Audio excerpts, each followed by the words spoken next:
सभी दर्शकों को गणतंत्र दिवस की ढेरों शुभकामनाएं। नमस्कार, मैं हूं श्वेता सिंह। नमस्कार, मैं हूं गौरव सावंत। 74वां गणतंत्र दिवस, एक भव्य परेड होगी श्वेता कर्तव्य पथ पर। कर्तव्य पथ में देश की सामरिक क्षमता, सैन्य शक्ति और सांस्कृतिक विरासत दुनिया देखेगी। दुनिया आज देखने वाली है और ये सारी चीजें क्या क्या होंगी वो भी हम आपको एक एक करके बता रहे हैं। किस क्रम में आएंगे हमारे सभी जो सैन्य बल है, कैसे महिलाएं नेवी और एयरफोर्स की टुकड़ियों का नेतृत्व करती हुई भी नजर आएंगी। उन झांकियों में आपको क्या अलग नजर आने वाला है, ये सारी तस्वीरें रहेंगी। और ये देखिए, संघ प्रमुख मोहन भागवत राजस्थान में उन्होंने ध्वजारोहण किया है और राष्ट्रीय ध्वज को प्रणाम करते हुए, सलाम करते हुए।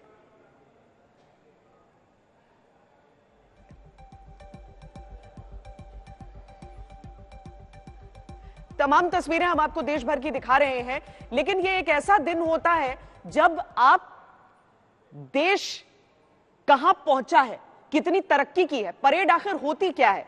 परेड के जरिए आपको यह पता चलता है कि भारत के सैन्य बल आज कौन से मुकाम पर है, क्या हथियारों का प्रयोग कर रहे हैं। आत्मनिर्भरता केवल एक नारा तो नहीं रह गया है। और जब ये तस्वीरें आप देखते हैं, राज्य भी अपनी झांकियां वही लेकर आते हैं, वो अपनी संस्कृति भी दिखाते हैं और अपना विकास भी दिखाते हैं।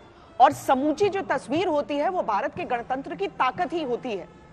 हम फ्लाई पास्ट पे खासकर इस बार इसीलिए बोल रहे हैं क्योंकि जब मैंने फुल ड्रेस रिहर्सल देखा तो उसमें जो अंत करने के लिए एक राफेल, आखिर में एक अकेला राफेल, वो 900 किलोमीटर प्रति घंटे, जो कि उसकी सर्वाधिक रफ्तार भी नहीं है, उसके साथ आता है, तो कुछ लोगों की आंखों में आंसू भी नजर आए मुझे। ये देश की तरक्की जब वायु से जुड़ती है, आप जरा हमें साल दर साल की वो तस्वीरें भी बताइए, वो पूरी डिटेल्स बताइए सर। देखिए श्वेता, मैं कुछ आंकड़े दूंगा कि कैसे हमने over the years fly past कैसे बदलाव आया। सबसे पहला फ्लाई पास्ट हुआ 1950 में, जिसमें पुराने लिबरेटर जहाज जो ब्रिटिश हमारे लिए छोड़ गए थे उनको उड़ाया गया। मगर 1951 में हमने 40 जहाज उड़ाए, उनमें से 23 जहाजों ने इंडियन एयरफोर्स स्काई में बनाया। इंडियन एयरफोर्स IAF स्काई में बनाया। फिर मैं बताता हूं कि 52 और 53 में अर्जुन सिंह, जो बाद में मार्शल ऑफ इंडियन एयरफोर्स बने, उन्होंने फ्लाई पास्ट को लीड किया। और मैं बताऊं कि अगले 20 साल सीएनसी वेस्ट ने कमांड, AOCNC वेस्ट ने कमांड, उन्होंने फ्लाई पास्ट को लीड किया। 1959 में पहली बार रोज पेटल्स को हेलीकॉप्टर के जरिए वो उनको गिराया गया, नौछावर किया गया पहली बार 1959 में। एक सिंगल जहाज जो सबसे ज्यादा एक फ्लाई पास्ट में पार्टिसिपेट किया हुआ है वो MiG-21 है, जो 1966 में 44 MiG-21 ने फ्लाई किया। देखिए बहुत बड़ा आंकड़ा है। मगर सबसे बड़ा जो फ्लाई पास्ट हुआ वो 1969 में हुआ। 164 जहाजों का फ्लाई पास्ट था। 9 मिनट लगातार वो फ्लाई पास्ट चलता रहा। तो आज हम देखने वाले हैं 50 जहाज उड़ेंगे। भारतीय जहाज, लाइट कॉम्बैट एयरक्राफ्ट, हेलीकॉप्टर प्रचंड वो लीड करेगा। और जैसे श्वेता ने बताया कि आत्मनिर्भरता ही एक बहुत बड़ा इम्पोर्टेंट इवेंट है इस बार। जो कुछ भी हम दिखाएंगे, देखिए जो यूक्रेन की लड़ाई हुई है उसमें काफी क्लियर हो गया है एक बार फिर कि जो लॉजिस्टिक चेन्स हैं वो उनको बाधा डाल दिया जा सकता है। देखिए हम हथियार रूस से भी लेते हैं, वेस्ट से भी लेते हैं, यूक्रेन से भी हमारे ताल्लुकात थे कुछ जहाजों के लिए। तो ये बहुत क्लियर हो गया है कि किसी देश को, देखिए आज हम 5th लार्जेस्ट इकोनॉमी है, बहुत जल्द तीसरी लार्जेस्ट इकोनॉमी बनने वाले हैं, 4था सबसे बड़ा मिलिट्री पावर है। अगर हमको ग्लोबल स्टेज पे एक बहुत बड़ी मिलिट्री पावर बनना है, ग्लोबल रीच करनी है, तो आत्मनिर्भरता एक बहुत जरूरी है। और आत्मनिर्भरता in defence is what is most important. और आत्मनिर्भरता रक्षा के क्षेत्र में क्या केवल सांकेतिक है या सही मायने में अब बनती भी जा रही है। ये बहुत महत्वपूर्ण है क्योंकि अगर हम बात करें जनरल सहाय, तो बख्तरबंद गाड़ियां हो भारत में निर्मित या तोपें हो भारत में निर्मित, ये संदेश क्या देता है? ये संदेश ये देता है कि भारत जो है एक ऐसे पथ पे चल पड़ा है, कर्तव्य पथ जहां हम बोल रहे हैं, ये भी एक ऐसे पथ पे चल पड़ा है जहां पे प्रोग्रेस है और आत्मनिर्भर हैं और आत्मविश्वास है।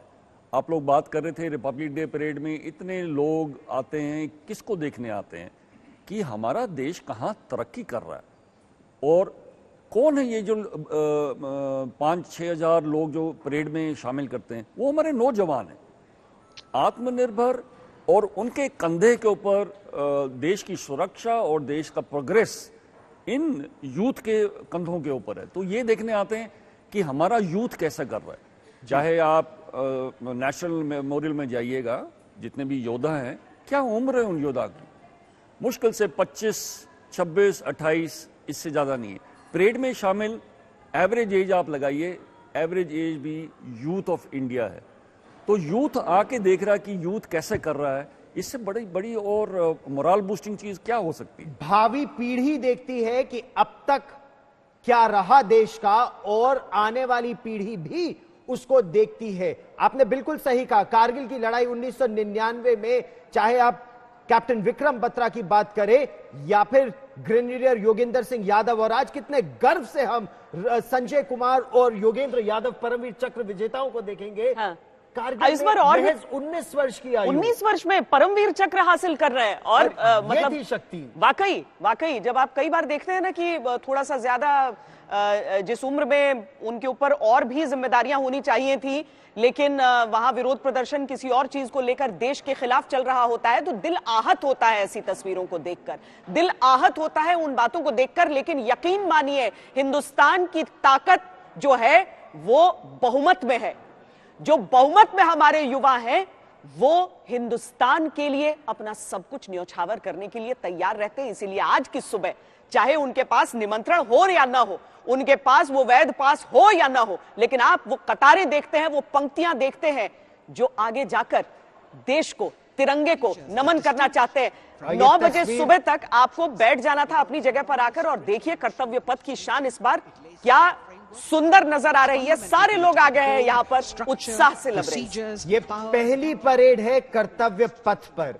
सेंट्रल विस्टा प्रोजेक्ट के आने के बाद आप ये देख रहे हैं कि जो श्रमजीवी इस कार्य में लगे थे, एक नए भारत के निर्माण के लिए, चाहे वो संसद भवन हो या कर्तव्य पथ हो या सेंट्रल विस्टा हो, वो श्रमजीवी सपरिवार वीआईपी ब्लॉक में सबसे आगे की पंक्ति में वो बैठे होंगे, क्योंकि भारत का निर्माण करने में उनकी बहुत महत्वपूर्ण भूमिका है। और कितने सुंदर फूल इस समय हम यहां देख रहे हैं, वो छोटे बच्चे भी और ये फूल भी। ये तस्वीर एडमिरल सिन्हा भारत की असल शक्ति को दर्शाती है। बिल्कुल ठीक कहा गौरव आपने। अभी कुछ देर पहले फ्लाई पास की जब बात चल रही थी, तो मैं उसमें एक पंक्ति और जोड़ दूं कि इस बार तीनों सेनाओं के वायुयान जो हैं इसमें पार्टिसिपेट कर रहे हैं, और इंडियन नेवी का एक IL-38 विमान है जो कि सबमरीन ढूंढने और मारने का काम करता है। वो पहली बार और शायद आखिरी बार पार्टिसिपेट कर रहा है इस फॉर्मेशन में, क्योंकि अब उनका जो अभी टेक्निकल लाइफ है वो खत्म होने को आया है। दूसरी बात मैं ये बता दूं कि जहां तक आत्मनिर्भरता का प्रश्न है गौरव, आप देखिए, अगर भारतीय सैनिक, नौसैनिक या वायु सैनिक, भारत में निर्मित जहाज, भारत में निर्मित पोत और भारत में निर्मित सबमरीन के ऊपर होता है गौरव, श्वेता जी, तो आप बताएं उसका जो एक एड्रेनलिन फ्लो जो मैं बराबर कहता हूं, वो कुछ ज्यादा ही ऊंचा होता है, और उसे लगता है कि हमारा अपना है, हमने बनाया है, यहाँ की पब्लिक ने पैसे खर्च किए इसको बनाने के लिए, तो एक उत्साह और दूसरे तरह का होता है। जहां तक आत्मनिर्भरता का प्रश्न है गौरव, नेवी काफी अग्रणी है उसमें। 1960 से हम लोगों ने अपने पोतों को, युद्ध पोतों को बनाना शुरू कर दिया था, और अभी हाल में विशाखापट्टनम और कलकत्ता और ऐसे जो युद्धपोत निकले हैं बिल्कुल आधुनिक है। अभी सबमरीन आपने देखा होगा, वागीर, वेला, ये सभी कलवेरी क्लास की सबमरीन जो बनी है वो भी भारत में निर्मित है। ये कितनी भव्य तस्वीर एक क्षण के लिए हमने देखी नेताजी सुभाष चंद्र बोस की। उनका उनकी आजाद हिंद फौज और उनका नारा एयर मार्शल चोपड़ा जय हिंद का वो नारा जो आजाद हिंद फौज का उन्होंने दिया था, वो भारतीय सेना ने भी अपनाया। और वही बात जो अब असल में सामने आ रही है एयर मार्शल चोपड़ा कि भारत को आजादी अंग्रेजों ने बिना खड़ग बिना ढाल गाना तो बना दिया था, लेकिन नौसेना में जो म्यूटनी हुई थी, आजाद हिंद फौज ने जो लड़ा था, उसकी वजह से वो आजादी मिली थी, वो भी बात अब सामने आ रही है। बिल्कुल गौरव, इसमें कोई शक नहीं है, क्योंकि जो फौज का योगदान रहा है सेकेंड वर्ल्ड वॉर में, इंडियन मिलिट्री ने बहुत बड़ी पार्टिसिपेशन की थी। More than 1 million people participated in second world war. भारतीय सेना के लोग जगह जगह जाके लड़े, यूरोप में लड़े, अफ्रीका में लड़े, और ये साउथ ईस्ट एशिया में हमने भाग लिया। तो भारतीय सेना शुरू से ही बहुत काम कर रही है। मैं आत्मनिर्भरता की आपने फिर बात की, तो मैं जहाजों के बारे में बताना चाहता हूं कि आत्मनिर्भरता वायुयान में कैसे रहे। देखिए, फाइटर जहाजों में पहले हमने HF-24 बनाया, मगर उसमें हमको अच्छा इंजन नहीं मिल पाया। इससे वो जहाज, हालांकि हमने 150 के करीब वो जहाज बनाए, मगर वो लॉन्ग टर्म में इतना सक्सेसफुल नहीं हो पाए। मगर आज के दिन में हमारा फाइटर इकोसिस्टम, LCA जहाज जिसकी 2 स्क्वाड्रें बन चुकी हैं, LCA के Mark 1A जहाज तैयार हो रहा है, Mark 2 की डिजाइनिंग हो रही है, आर्म का 5th जनरेशन फाइटर बन रहा है। तो मैं कहना चाहता हूं कि फाइटर एयरक्राफ्ट बनाने का इकोसिस्टम इंडिया में सेट हो चुका है। तरह तरह के MSME और छोटी छोटी कंपनियों को ऑर्डर्स मिल रहे हैं। जहाज के LCA का फ्यूजलाज के डिफरेंट पार्ट्स प्राइवेट कंपनीज बना रही हैं। तो फाइटर इकोसिस्टम हमारा सेट है। ध्रुव हेलीकॉप्टर ALH और उसके वेरिएंट, लाइट कॉम्बैट हेलीकॉप्टर, उसका variant LUH light utility helicopters, ये सब जहाज तैयार हो गए हैं। तकरीबन 1000 हेलीकॉप्टर्स का ऑर्डर दे चुके हैं। 400 से ज्यादा ALH variants Indian arm forces के अंदर इंडक्ट हो चुके हैं। कोस्ट गार्ड और BSF और तरह तरह की और प्राइवेट ऑर्गेनाइजेशन भी हेलीकॉप्टर। तो हेलीकॉप्टर्स हमको अभी इंपोर्ट करने की जरूरत नहीं पड़ेगी। बड़ा हेलीकॉप्टर भी हम बनाने वाले हैं। और तीसरा है ट्रांसपोर्ट एयरक्राफ्ट C-295W जो इंडिया में बनाया जाएगा। उससे हमारा जो इकोसिस्टम है ट्रांसपोर्ट का, उसमें बहुत बढ़ावा मिलेगा। आने वाले समय में सिर्फ 56 एवरो रिप्लेसमेंट के लिए नहीं ये जहाज बनाए जाएंगे, कल को AN-32 का रिप्लेसमेंट भी शायद यही जहाज करेगा। तो ट्रांसपोर्ट इकोसिस्टम भी अब पूरा सेट हो रहा है इंडिया के अंदर। तो जय जवान जय किसान जय विज्ञान का जो नारा है वो नारा न रहे, बल्कि वाकई हकीकत में हमें सामने में देखने के लिए मिले। गणतंत्र दिवस की ये जो तस्वीरें हम दिखाते हैं, हम कर्तव्य पथ के बारे में भी आपको दिखाएंगे। हमारे संवाददाता ने एक रिपोर्ट आपके लिए बनाई है वहां से। लेकिन जनरल सहाय, एक कुंठा सी रहती थी लोगों में कि make in India, made in India, वो कुंठा सबसे पहले तो खत्म हुई है। दूसरी चीज की हम एयरफोर्स में देख रहे हैं ये चीज, हम नेवी भी इसे प्रदर्शित करता रहा है। डिफेंस कॉरिडोर्स अलग अलग इलाकों के जो बनकर अब तैयार हो रहे हैं। अब जो बंदूकें हमारे सैनिकों के हाथों को मजबूत करेंगी वो एक तरफ है, और दूसरी तरफ बड़ी दिलचस्प चीज वो ये कि आज जो 21 तोपों की सलामी दी जाएगी, वो 21 तोपों की सलामी मेड इन इंडिया बंदूक से दी जाएगी। ये मैं दर्शकों के लिए आपसे ये समझना चाहती हूं कि सिंबॉलिज्म की चीज हो रही है सर, या जो हमारे फौजी हैं वो उन बंदूकों के साथ, उस असलहे के साथ खुद को मजबूत भी महसूस कर रहे हैं। देखिए, ऐसा है कि यूक्रेन वॉर ने, जैसे बता रहे थे सर, वो दर्शाया है कि आपको अगर कोई लड़ाई लड़नी है तो आपका जो सिस्टम ऑफ सप्लाई चेन है वो रिड्यूस होना चाहिए, नंबर 1। नंबर 2, हमारे फौज में चाहे तीनों सर्विस हैं, हर चीज जो है बाहर विदेश से हम इंपोर्ट करते हैं। आप ये सोचिएगा कितना पैसा हम जो है उस चीज के लिए इंपोर्ट करते हैं। क्या हमारे में काबिलियत नहीं है? बहुत काबिलियत है। हमारे जवान युवक लोग, उनमें बहुत काबिलियत है। जैसे हमने पिछले साल देखा था बीटिंग रिट्रीट में, वो ड्रोन का शो हुआ था जो इस साल भी होगा, वो किसने बनाया? हमारे युवक ने बनाया। तो इम्पोर्टेंट ये है कि महत्वपूर्ण ये चीज है कि क्या हम उनको उतनी अपॉर्चुनिटी दे रहे हैं या नहीं।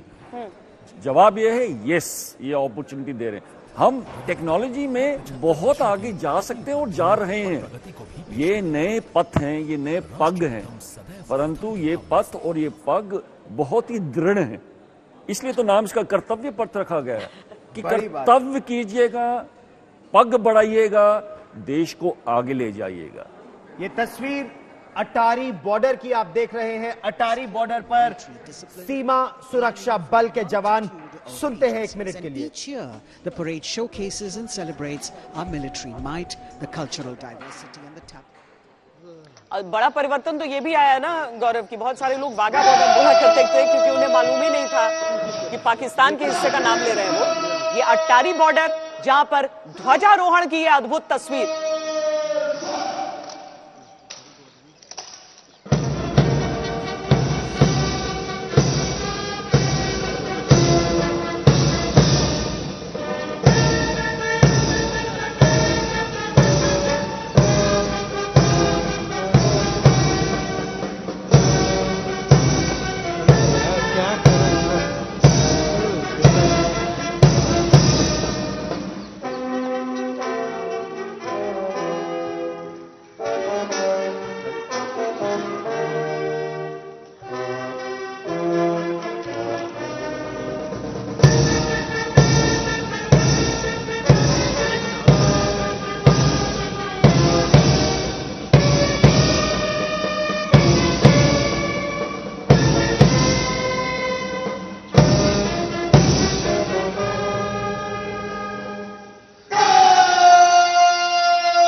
और ये दो तस्वीरें अद्भुत हैं, अद्भुत।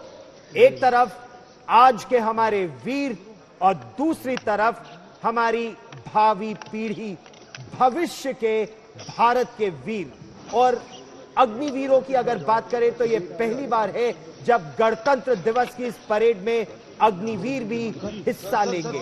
हम आत्मनिर्भर भारत पर बार बार इसलिए भी बल दे रहे हैं क्योंकि भारत को जिस तरह की चुनौतियां एडमिरल सिन्हा, भारत न केवल सीमाओं पर झेल रहा है बल्कि अगर नौसेना की बात करें तो अंतहीन है वो सीमा, असीम है वो चुनौती, उत्तरी अरब सागर से लेकर दक्षिण चीन सागर तक। और आत्मनिर्भर भारत वहां बहुत महत्वपूर्ण है। बिल्कुल ठीक कह रहे हैं आप गौरव। हमारी जो समुद्री सीमा भारतीय हिंद महासागर में वो करीब करीब 3000 किलोमीटर की परिधि में है और उसका हमेशा देखभाल करना, हमारी जितनी प्रोग्रेस हो रही है, आर्थिक सुधार जो हो रहा है, उसके लिए हमें समुद्री रास्ते से ट्रेड का जाना, कॉमर्स का जाना बहुत इम्पोर्टेंट है। और उससे भी ज़्यादा ज़रूरी है कि हमें जो क्रूड ऑयल है जो हम करीब 80% इम्पोर्ट करते हैं वो सारे समुद्र के रास्ते से आते हैं, तो उनका प्रोटेक्शन करना एक बहुत बड़ा टास्क है इंडियन नेवी का। और इसलिए आप देखेंगे कि आज तक कोई देश इंपोर्ट करके, आयात, वेपन्स का आयात करके बहुत बड़ा देश नहीं बना है। तो ये प्रधानमंत्री ने जो ये आत्मनिर्भर का एक फूंक मारी है वो एक बहुत ही अच्छा कदम है। और मुझे लगता है कि आने वाले समय में जब हम हर चीज़ अपना बनाने लगेंगे तो हो सकता है कि उसका हम निर्यात भी करें अपने दोस्त के देशों को। हम तो ऑलरेडी शिप्स और गन्स वगैरह हम एक्सपोर्ट करने लग पड़े हैं, लेकिन नेवी के लिए बहुत आवश्यक है। इसीलिए नेवी ने काफ़ी अग्रणी रोल लिया है अपने शिप्स और सबमरीन को बनाने के लिए। गौरव, तो बहुत सारी चीजें देखिए, जब गणतंत्र दिवस समारोह का आयोजन होता है तो केवल ऐसा नहीं है कि अभी तक कई सालों से होता आया है, जैसा कि हमने बचपन से देखा है कि एक दिन का ये हमेशा उत्सव रहा, लेकिन इसे एक पूरे सप्ताह का उत्सव बनाया गया, जब अलग अलग दिनों को पराक्रम, शौर्य, यहाँ तक कि आदि शौर्य का भी आयोजन किया गया। तो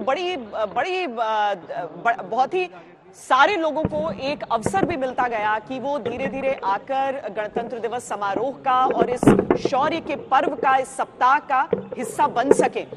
लेकिन एक और चीज बदला सर, वो ये कि प्रधानमंत्री ने अंडमान निकोबार के 21 द्वीपों को परमवीरों के नाम पर नामित किया। बहुत गर्व हुआ मुझे जब मैंने खुद ट्वीट किया वो सारे परमवीर चक्रों जिनको, और वो पिक्चर जिसके अंदर, मैप के अंदर एक एक द्वीप के बारे में लिखा है और बहुत गर्व की बात है। और अक्रॉस सारे सोशल मीडिया में मैंने देखा कि सारे भारतवासियों को इस बात की बहुत खुशी हुई। देखिए कैसे हमारे प्रधानमंत्री छोटे छोटे ऐसे आइडियाज लाते हैं, मगर उनका महत्व बहुत ही बड़ा होता है। जैसे आज कर्तव्य पथ पे जो लोग फ्रंट रो में बैठ रहे हैं वो आम नागरिक, वो लोग जिन्होंने कर्तव्य पथ को बनाने में काम किया, जो पार्लियामेंट बना रहे हैं और जो तरह तरह की बिल्डिंग्स बनाई जा रही हैं कर्तव्य पथ के अराउंड। मगर मैं फिर श्वेता उस सब्जेक्ट पे आना चाहता हूं कि भारतीय वायुसेना जैसे इंडियन नेवी की रीच है, भारतीय वायुसेना की भी रीच ग्लोबल रीच हो गई है। हमने देखा कोविड-19 में, अर्थक्वेक्स में, जब कहीं भी लड़ाई हुई अपने भारतवासियों को वापस लाने के लिए हमारी ट्रांसपोर्ट फ्लीट ने कितनी दूर दूर से ग्लोबल रीच का प्रदर्शन किया। मगर बिल्कुल सही कह रहे हैं, उस समय मैं यूक्रेन में ही था जब भारतीय विमान वहां पहुंचे थे, या फिर उससे पहले कोविड काल में जब दुनिया के अलग अलग हिस्सों से लेकर आए थे। और ये विहंगम दृश्य देखिए, कर्तव्य पथ का ये विहंगम दृश्य, ये है नया कर्तव्य पथ। और इसी कर्तव्य पथ पर इस समय मौजूद है हमारे सहयोगी अक्षय डोंगरे। देखिए उनकी ये रिपोर्ट।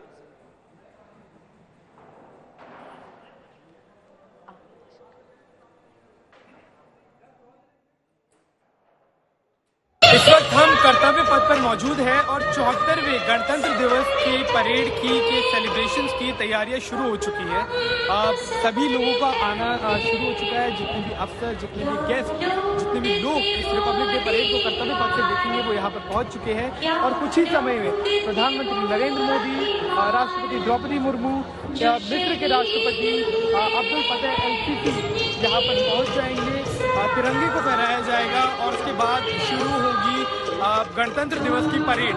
वही परेड जिसका हम हर साल काफी बेसब्री से इंतजार करते हैं। और उस परेड में इस बार अलग ये होने वाला है कि सिर्फ made in India equipment, made in India weapon systems का इस्तेमाल किया जाएगा।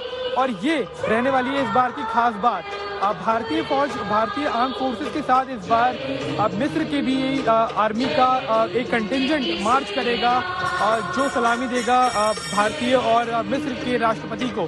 अब अगर बात की जाए इस बार के कुछ और अलग फीचर्स की, तो वो रहने वाले हैं 21 तोपों की सलामी जो दी जाएगी वो इस बार पहली बार 105 मिलीमीटर इंडियन गन से दी जाएगी, ना कि 25 पाउंडर गन से जो हमेशा दी जाती है। और इसी के साथ जो मेन फोकस रहेगा वो यही रहेगा कि किस तरह से भारत ने अपने आप को एक वैश्विक ताकत के तौर पे बना लिया है, किस तरह से मेड इन इंडिया की बात की जाए, आत्मनिर्भरता की बात की जाए, कर्तव्य की बात की जाए, तो उसकी कहानी भारत लिख रहा है। कर्तव्य पथ पर अक्षय डोंगरे, आज तक। देखिए अक्षय जो वहां की तस्वीरें दिखा रहे हैं उसके साथ हम आपको समझाते हैं कि कर्तव्य पथ पर इस बार क्या बदला है। क्योंकि जब आप ऐसे सामने सामने देखेंगे तो आपको समझ में आएगा नहीं, लेकिन जो दोनों तरफ आप सड़क के हिस्सा देख रहे हैं, गौरव आप भी सुन लीजिए क्योंकि मैंने आपसे कहा था फुल रेस रिहर्सल पर चलिए, आप नहीं गए थे। तो जो दोनों तरफ का हिस्सा है वो लाल वाली जो बजरी लगी थी वहां पर अब सीमेंटेड है। और उसके साथ ही वहां पर लाइट के पोस्ट हैं, पब्लिक कन्वीनियंसेस बहुत जगह जगह पर बना दिए गए हैं। यहां अशरफ वानी की ये रिपोर्ट देखिए। मैं श्रीनगर के ऐतिहासिक लाल चौक में खड़ा हूं और गणतंत्र दिवस समारोह को लेकर पूरे जम्मू कश्मीर में बड़े पैमाने पर तैयारियां की गई हैं। हर जिले के मुख्यालय पर जो है तिरंगा लहराया जाएगा। मैं श्रीनगर के लाल चौक के पीछे जो क्लॉक टावर बना है इस पर भी आज सुबह ही तिरंगा जो है वो रखा गया है, लहराया गया है। लेकिन यहाँ पर किसी तरह का समारोह उस तरह का नहीं होगा जिस तरह से हर साल 26 जनवरी पर यहाँ होता था, क्योंकि लाल चौक में जो है स्मार्ट सिटी के तहत कुछ रेनोवेशन का काम चल रहा है और उसके चलते जो है कोई कार्यक्रम जो है यहाँ पर नहीं रखा गया है। अगर सुरक्षा की बात की जाए तो LOC से लेकर सभी घाटी के इलाकों में सुरक्षा चाक चौबंद है, जिसमें श्रीनगर शहर भी आता है। और यहाँ पर भी आप चप्पे चप्पे पर सुरक्षा बल और पुलिस के जवान तैनात देखेंगे सुरक्षा को लेकर। लेकिन जो सबसे बड़ा समारोह कश्मीर में है, ठंड और बर्फबारी के बावजूद वो श्रीनगर के शेर कश्मीर क्रिकेट स्टेडियम में होगा। और उसके साथ साथ सभी जिला मुख्यालयों पर जो क्लॉक टावर्स बनवाए गए हैं पिछले 2 साल के दौरान, उन पर तिरंगे को फहराने के साथ साथ LED लाइट्स लगाई गई हैं तिरंगे की, ताकि वो अलग ही नज़ारा जो है कश्मीर में पेश कर रहे हैं। अशरफ वानी, लाल चौक, श्रीनगर, आज तक। तो श्रीनगर का लाल चौक केवल संकेतों की बात नहीं रह गई है। देखिए अशरफ वानी सुबह सुबह वहां से हमें एक रिपोर्ट दे रहे हैं गणतंत्र दिवस की सुबह। राम किंकर सिंह के पास सीधा चलते हैं। राम बताइए, बहुत सुबह से लोग लगे हुए थे वहां पर कतारों में भीतर प्रवेश करने के लिए, आगे जाने के लिए, क्या अभी भी लोगों की भीड़ है वहां पर? श्वेता, जो ये पर्व है यानी शौर्य का इस महापर्व है, इसका विटनेस बनने के लिए, गवाह बनने के लिए और बहुत करीब से इस परेड को और साथ ही साथ चलती हुई झांकियों को देखने के लिए सिर्फ दिल्ली ही नहीं बल्कि अलग अलग राज्यों से वहां पर लोग आए हुए हैं और किसी के माथे पर, किसी के गालों पर तिरंगा झंडा बना हुआ है और छोटे छोटे बच्चे भी यहाँ पर मौजूद है। कहाँ से आए हुए आप लोग? From Bangalore. Yeah. We are from Bangalore. We have 14 people. We came flying here to see just this festival. We are so excited to see this. This is a lifetime opportunity to see this our grand. It's very good actually. So we came 2 days back to see the parade. छोटे बच्चे को लेकर आप आ गए सुबह सुबह? जी देखने के लिए आए सर जी, वेरी एक्साइटेड हूँ सर, बहुत देखने के लिए। फर्स्ट बिहार का हूँ सर, बिहार का। कैसे, क्या कहेंगे इस 74वें गणतंत्र पर, क्या कुछ कहेंगे, दिल से क्या निकलता है? सर भारत माता की जय निकल। क्या बात है? भारत महान। So we are very excited to be part of India and very proud to be an Indian. We're all set to watch the parade today and we came from Mysore, Karnataka to watch this exciting moment. देखिए साफ तौर पर श्वेता, यही तो भारत की सबसे बड़ी झांकी है, कल्चर की, संस्कृति की और साथ ही साथ दिल्ली के अलग अलग राज्यों के झांकी की। ये कोई अंग्रेजी बोलता है, कोई हिंदी बोलता है, कोई पंजाबी बोलता है, लेकिन सभी जब इस गणतंत्र का महापर्व होता है तब यहाँ पर उसे अपनी आंखों से देखने के लिए आते हैं। और यकीन मानिए कि अभी जब मैं इस रास्ता भले ही आपको सुनसान दिख रहा हो, लेकिन थोड़ी थोड़ी देर में कभी कोई सेना का, कभी कोई किसी और राज्य का, कदम से कदम ताल मिलाते हुए जब वो चलते हैं तो लगता है कि चाहे कितनी भिन्नता हो, चाहे कितनी हमारी बोली, बानी, भाषा सब कुछ अलग हो, लेकिन जहां पर गणतंत्र की बात आती है, अपने देश की बात आती है, उसके शौर्य की बात आती है, उत्सव की बात आती है, तब सभी एक हो जाते हैं। और यही वजह है कि ये लाइनें आप देखते हैं दूर दूर तक दिल्ली के अलग अलग इलाकों के। देखिए हाथ हिलाते हुए ये सभी लोग जो है अपने तौर पर कुछ न कुछ जो है बताना चाहते हैं, कहना चाहते हैं। चलिए इनसे बात कर लेते हैं। हाँ, मैं बहुत खुश, मैं पहली बार आई हूँ दिल्ली और मैंने इस परेड में आने के लिए ही आया हूँ दिल्ली। मैं बहुत खुश हूँ, मुझे बहुत अच्छा लग रहा है। मुझे भी बहुत अच्छा लग रहा है। हम लोग पटना से आए हैं और यहाँ पे बहुत अच्छा लग रहा है हमें दिल्ली आकर। मैं महाराष्ट्र से हूँ सर। हमारे लड़की को नेशनल ब्रेवरी अवार्ड मिला है जो लक्ष्मी एडलेवार यहाँ खड़ी है सर। कल भारतीय बाल कल्याण परिषद की ओर से क्या कहना चाहेंगे, देश के लिए क्या कहेंगे? देश आज हमारा 74वां गणतंत्र दिवस मना रहा है। आजादी के समृद्ध महोत्सव पे हम सभी का स्वागत करते हैं। हम लोग बहुत खुशनसीब हैं। ये जो गाल पे तिरंगा बनाने का आइडिया किसका है? ये हमारी सोचा कि आप लोग एक परिवार से? जी हम लोग एक परिवार से हैं। हम लोग सभी को पटने से हम लोग आए हैं।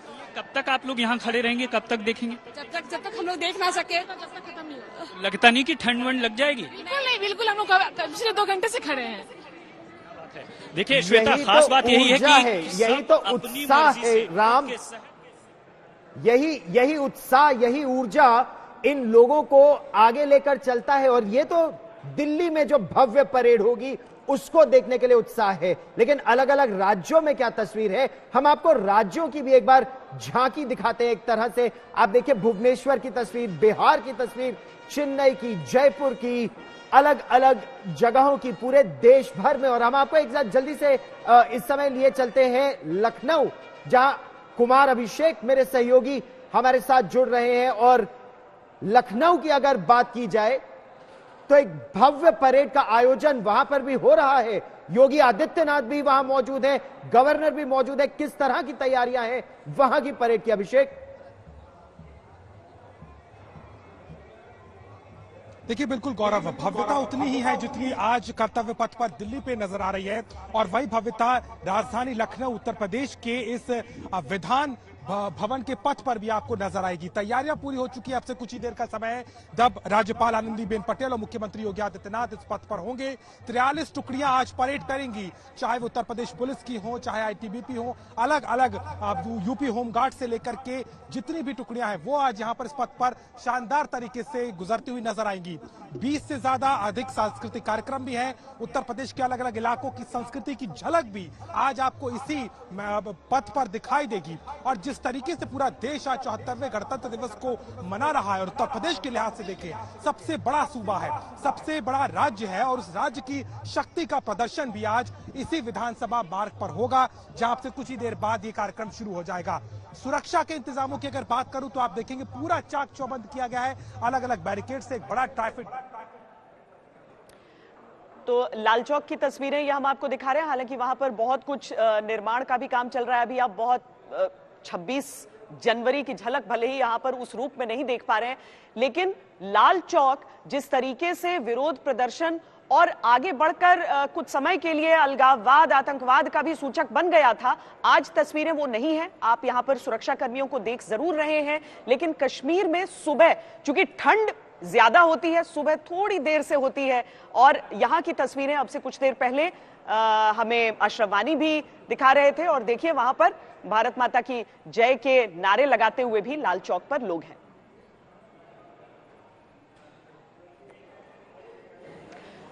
और ये कर्तव्य पथ की तस्वीरें भी हम आपको साथ में दिखा रहे हैं। हिमांशु मिश्रा हमारे साथ जुड़े हुए हैं, जो कि सवेरे से 3 बजे अपने घरों से उठकर लोग आए हुए थे।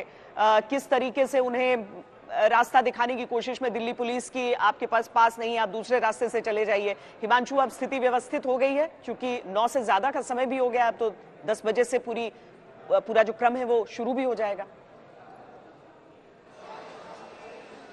बिल्कुल, स्थिति थोड़ी सी कंट्रोल में आई है, लेकिन वहां से निकल करके देखिए पुलिस ने वहां से तो आगे आने दिया मंडी हाउस से, लेकिन ये वो जगह है जहां से सामने से झांकी गुजरेगी। तो यहां पर जब लोग पहुंचते हैं तो पुलिस ने यहां पर देखिए पूरा बैरिकेटिंग का सिस्टम किया, पूरा बैरिकेड लगा दिया और लोग अब यहां से पहले तो उन्हें फ्रिस्क किया जा रहा है। अब देखिए एक एक लोगों की जांच की जा रही है और एटलीस्ट जिसके पास आधार कार्ड है उसे ही यहां से आगे जाने की अनुमति दी जा रही है।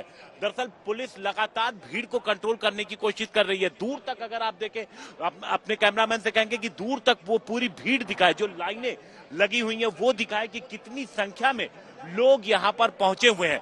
और ये इस तरीके की, जैसे बगल की रोड है, हम दूसरी तरफ की अगर आपको हम तस्वीर दिखाएं तो यही स्थिति दूसरी तरफ भी बनी हुई है।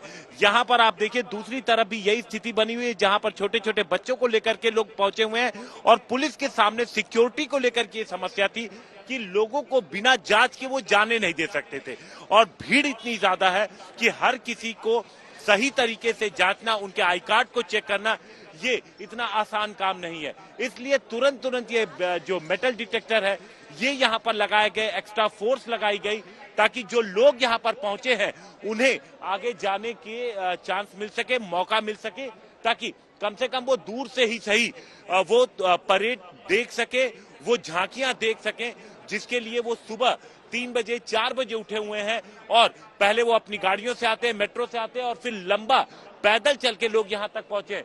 हम कुछ लोगों से बात करेंगे कि कितनी उन्हें मशक्कत करनी पड़ी इस जगह तक पहुंचने में। आप देखिए लंबी लाइन से निकल करके ये अगर पहुंचे हैं यहाँ पर। कहाँ से आ रहे हैं आप? नेपाल। कितनी देर से चले हुए? बहुत देर, 4 घंटे कम से कम। 4 घंटे। आप बताइए 4 घंटे ये परेड यहाँ से जो देखने को इनको हल्की झलक सी मिलेगी। पूरी पुलिस की फोर्सें देखिए, तमाम जो अधिकारी हैं वो यहाँ पर मौजूद हैं, हर किसी की जांच की जा रही है। एक एक शख्स जो यहाँ पर आ रहा है, देखिए मैनुअली मेटल डिटेक्टर से निकलने के बाद मैनुअली लोगों की जांच की जा रही है। अपने बच्चों को गोद में लिए लोग यहाँ पर पहुंच रहे हैं। हम उससे पूछते हैं, तो कहाँ से आ रहे हैं आप अपने बच्चे को? सिकंदरा रोड से, नजदीक से ही है सिकंदरा रोड। तो कितनी देर से लाइन में लगे? ज्यादा नहीं, 10-12 मिनट। 10-12 मिनट। तो देखिए कुछ लोग ऐसे भी हैं जिन्हें उतनी मशक्कत नहीं करनी पड़ी, क्योंकि बच्चे गोद में लिए हैं तो पुलिस उन्हें अलग से रास्ता दे देती है, क्योंकि अगर आप महिलाएं हैं, जो बच्चे हैं, तो पुलिस की कोशिश है कि ऐसे लोगों को ज्यादा दिक्कत ना हो। तो लगातार ये जो स्थिति है ये सिर्फ यहाँ पर नहीं बनी हुई है, बल्कि हर एक जगह की बनी हुई है। और सामने जो सड़क है हम आपको दिखाते हैं, दूसरी तरफ ये देखिए जो मेन रोड है, यहाँ पर पुलिस भीड़ को व्यवस्थित कर रही है।